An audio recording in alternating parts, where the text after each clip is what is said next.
ईंट गारे खंभे सभी चीजें लगती है और फिर डेंटिंग पेंटिंग हो जाती है तो घर अच्छा लगता है। ठीक उसी प्रकार से मनुष्य का जीवन है। मनुष्य का जीवन कैसा, बहुत विचित्र है। वो कब कैसी अवस्था में आ जाए, कैसे रहने लग जाए, किसी को नहीं पता।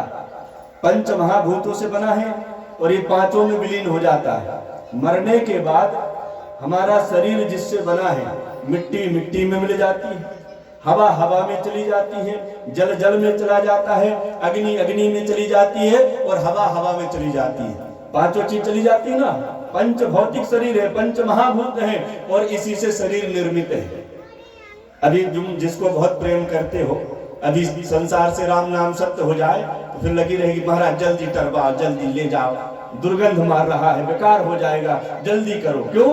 क्योंकि वो तो मिट्टी का ढेर हो चुका है, उससे मोह ममता समाप्त हो गई है। लेकिन जब तक उसमें प्राण वायु है यानी हवा वायु, तब तक जो है उसमें शरीर का संचालन हो रहा है। उन्होंने गोकर्ण जी ने अपने पिताजी को समझाया कि पिताजी इसमें शोक ना करें, किसी भी प्रकार से कष्ट ना करें, क्योंकि भगवान की ही बनाई हुई सृष्टि है और भगवान हर व्यक्ति को नहीं लेकिन मनुष्य को बुद्धि देते हैं। इसलिए मनुष्य को बुद्धि का उपयोग करना चाहिए। कोई भी कर्म करने से पहले 1000 बार सोचना चाहिए कि जो हम कर्म कर रहे हैं वो सही है कि गलत है।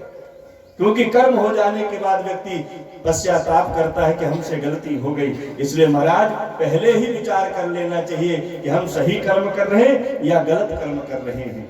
अगर जो विचार ऐसा करके करता है उससे जीवन में गलती नहीं होती। पिताजी को समझाया, समझाने के बाद जो है उनकी बात मान लिए और मानने के बाद जो है उसके हाल पर छोड़ दिए। छोड़ने के बाद जैसे जैसे समय बीतता गया, एक दिन कहते हैं कि मनुष्य भी ऐसे ही करता था। आए थे हरि भजन को, ओटन लगे कपास। हम लोग संसार में किस लिए आए? सत्कर्म करने, धर्म करने।